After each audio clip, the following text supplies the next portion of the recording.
dikasihi oleh Tuhan, hari ini Injil berkisah tentang perjumpaan Yesus dengan Natanael. Yesus berkata, "Lihatlah, inilah seorang Israel sejati. Tidak ada kepalsuan di dalamnya."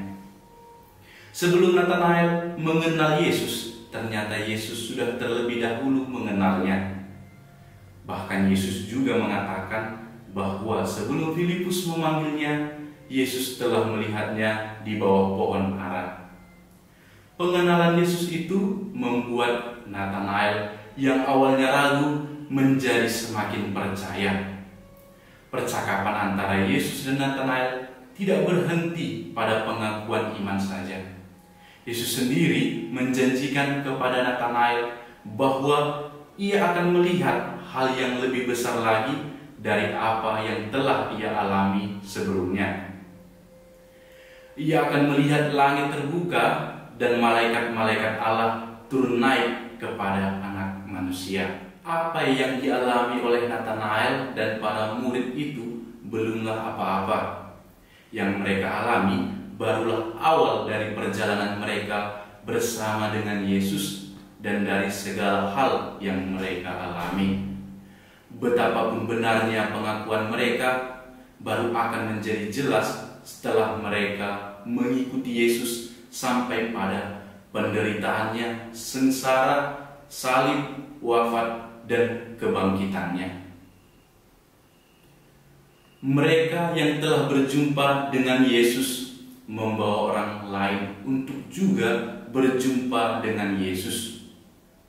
Yohanes melihat Yesus dan menunjukkan Yesus kepada dua orang muridnya, sehingga mereka mengikuti Yesus. Andreas berjumpa dengan Yesus dan membawa Simon Petrus kepada Yesus. Begitu juga dengan Filipus, bertemu dengan Yesus dan membawa Natanael kepada Yesus. Dan perlu disadari bahwa setiap panggilan mempunyai kekhususannya masing-masing. Peristiwa ini menggambarkan bahwa pentingnya setiap orang beriman memberikan kesaksian tentang Yesus. Dengan demikian akan semakin banyak orang yang datang kepadanya. Hal itu juga dapat kita wujudkan dari tindakan-tindakan kita yang kita lakukan setiap hari dan tidak berhenti pada kata-kata saja. Kedua bacaan hari ini, yakni dari kitab Daniel dan Injil Yohanes, menceritakan bagaimana ribuan makhluk surgawi yang mengitari Allah yang Maha Kuasa dan dapat dipandang oleh Daniel. Begitu juga dengan Natanael yang akan melihat malaikat naik turun kepada anak manusia. Saudara-saudari yang dikasihi oleh Tuhan, hari ini kita juga merayakan pesta malaikat agung, Mikael, Gabriel, dan Rafael. Dalam Katekismus Gereja Katolik dikatakan bahwa ada makhluk rohani tanpa badan yang oleh kitab suci dinamakan malaikat. Adalah satu kebenaran iman. Mereka melampaui segala makhluk yang kelihatan dalam kesempurnaan. Para malaikat mendampingi orang beriman sebagai pelindung supaya menghantarnya kepada kehidupan. Malaikat agung yang kita pestakan hari ini mewakili unsur dasar dalam diri manusia, yakni pergulatan, perutusan, dan kesehatan. Mikael yang berarti siapa dapat menyamai Tuhan. Dalam kitab Wahyu dilukiskan Mikael dan malaikat-malaikatnya berperang melawan setan. Bersama malaikat Mikael, kita berjuang untuk mengalahkan kejahatan yang menghampiri kita setiap hari. Gabriel yang berarti Tuhan kemenanganku, dalam kitab Daniel dan juga dalam Injil Lukas diceritakan bahwa Gabriel sebagai utusan Tuhan menyampaikan kepada Maria bahwa ia akan mengandung penyelamat dunia, yakni Yesus Kristus. Gabriel adalah pembawa warta sukacita yang dengannya kita dibimbing untuk selalu jujur kepada Allah dalam panggilan hidup kita, sehingga kita pun dapat menjadi pewarta kabar sukacita bagi semua orang. Rafael artinya Tuhan menyembuhkan. Dalam kitab Tobit, malaikat Rafael diutus untuk memberikan perlindungan dan kesembuhan bagi mata Tobit yang buta. Tuhan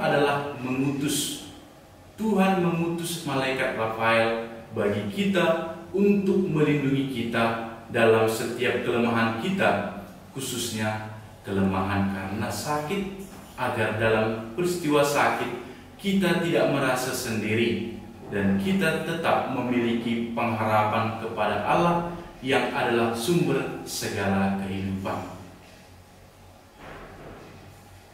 Saudara-saudari yang dikasihi oleh Tuhan, kita patut bersyukur karena kita diberi pertolongan oleh Allah melalui malaikat agung.